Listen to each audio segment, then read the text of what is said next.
मैं इधर उधर की घुमाकर नहीं पूछता हूँ, सीधे पूछता हूँ सरकार से, मोदी सरकार से, क्या यूपीआई से एक्स्ट्रा पेमेंट काटोगे?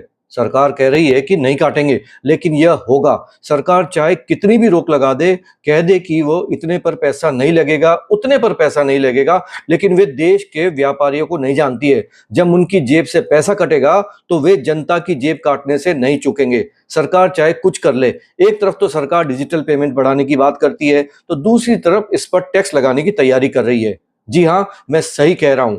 नमस्कार, मैं हूं गणेंद्र सिंह सरोहा। सरकार ने इसको लेकर अभी 4 दिन पहले ही 4 अगस्त को लोकसभा में बिल पास किया है। इसमें कहा गया है कि बैंक और गूगल, पेटीएम जैसी कंपनियां व्यापारियों से क्यूआर कोड स्कैनिंग से पैसे का लेन देन करने पर टैक्स वसूल सकेंगी। यह 0.3 से 0.6% तक हो सकता है, या फिर 0.03 से 0.07% तक हो सकता है। यह अभी तय नहीं हुआ है, लेकिन सरकार साफ कर रही है कि आम आदमी से नहीं लिया जाएगा। कुछ तो बात है। 2,000 रुपए का फिर फैसला क्या आ रहा है? अगर आपने 2,000 रुपए से कम की खरीदारी की है तो टैक्स नहीं लगेगा, उससे ऊपर की करोगे तो लग जाएगा। सरकार का कहना है कि अमेजन, फ्लिपकार्ट जैसी कंपनियों से आप जो ऑनलाइन खरीदारी गूगल पे या फोन पे जैसी अमेरिकी कंपनियों के द्वारा करते हो, उसके प्रोसेसिंग की फीस काफी हद तक सरकार को भरनी पड़ती है। इसमें बैंक और यूपीआई कंपनियों का भी हिस्सा रहता है, लेकिन सबसे ज्यादा भार सरकार पर पड़ता है। और बीते साल के आंकड़ों पर नजर डालें तो यह करीबन 20,000 करोड़ रुपए के आसपास बैठता है, जो सरकार को भरना पड़ता है। या यूं कह लीजिए, इस पूरे तंत्र को चलाने के लिए सरकार को इतने हजार करोड़ रुपए की सब्सिडी देनी पड़ती है।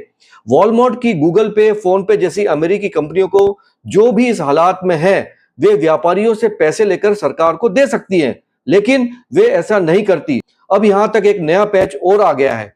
अमेरिका कह रहा है कि मोदी सरकार ने यूपीआई और रुपए को इतना सपोर्ट किया है कि उनकी कंपनियां वीजा और मास्टर कार्ड का तो भट्टा ही बैठ गया। 2016 से पहले उनकी दुकानदारी बढ़िया चल रही थी। मोदी सरकार 11 अप्रैल 2016 को क्यूआर कोड से स्कैन करके क्या लाई? उनके प्लास्टिक के कार्ड दुकानों पर, मॉल में, पेट्रोल पंपों पर बंद होने शुरू हो गए। आज यह स्थिति है कि देश भर में हर साल करीब 24,000 करोड़ ट्रांजैक्शन होते हैं, जिनमें करीब 3 लाख करोड़ से ऊपर का लेन देन होता है। यही सब कमाई इन प्लास्टिक की करेंसी वाली कंपनियों की मारी गई है। कांग्रेस के मीडिया प्रमुख जयराम रमेश का कहना है कि अमेरिका की वीजा, मास्टर कार्ड जैसी कंपनियों को फायदा पहुंचाने के लिए सरकार यह बिल लेकर आई है। हमारी वित्त मंत्री निर्मला सीतारमण का कहना है कि ऐसा नहीं है, वो बरगला रहे हैं। हम पर जो 20,000 करोड़ रुपए का भार पड़ रहा है हर साल का इस तंत्र को चलाने के लिए, उसकी भरपाई करने के लिए हम ये बिल लेके आए हैं, और इससे आम आदमी को कोई फर्क नहीं पड़ेगा। यह व्यापारियों से लिया जाएगा।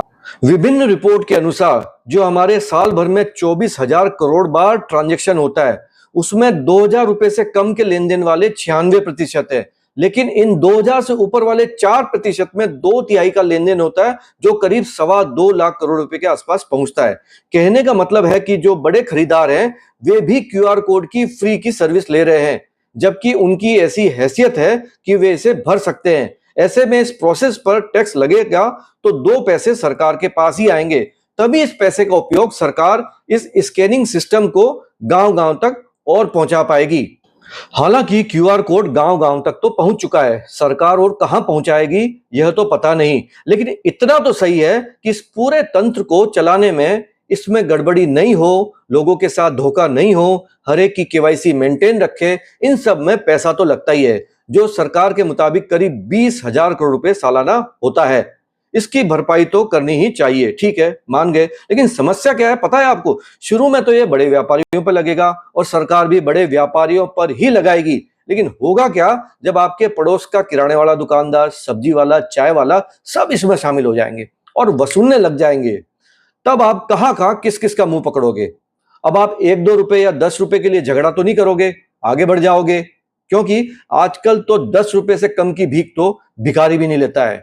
फिर आप क्या करोगे? इसलिए सरकार चाहे कितना भी मना कर ले, लेकिन यह रिस्क कर नीचे तो आएगा ही, और आम जनता की और पब्लिक की जेब कटके रहेगी, चाहे आप कितने भी जतन कर लो। क्योंकि एक बार डीजल के दाम बढ़ जाते हैं तो ऑटो वाले, 7 सीटर टेम्पो वाले, प्राइवेट बस वाले तुरंत पैसा बढ़ा देते हैं।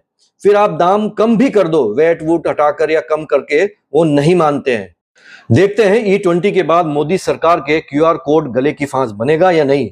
वह किसान आंदोलन में फंसी है, E20 में भी फंस रही है, और अब यह QR कोड। सरकार की प्रॉब्लम पता है क्या है? वह अपनी बात लोगों तक पहुंचा ही नहीं पा रही है। पता नहीं सत्ता में आते ही सबको लकवा क्यों लग जाता है। जब कांग्रेस सत्ता में थी तब उसका भी यही हाल था, और अब बीजेपी। पता नहीं कुर्सी में ही कुछ गड़बड़ है। एसी के कमरों से ना मंत्री बाहर निकलना चाहते हैं, ना कार्यकर्ता। वही हिंदुत्ववाद और राष्ट्रवाद का झंडा पकड़े हुए हैं। नीट प्रदर्शन में अपनी झंड वैसे ही पिटवा चुके हैं और आगे भी यही करेंगे। जय हो मोदी बाबा की। वीडियो पसंद आया हो तो लाइक कीजिएगा, नहीं तो कोई बात नहीं, अगली बार और बढ़िया बनाएंगे। जय हिंद, जय भारत।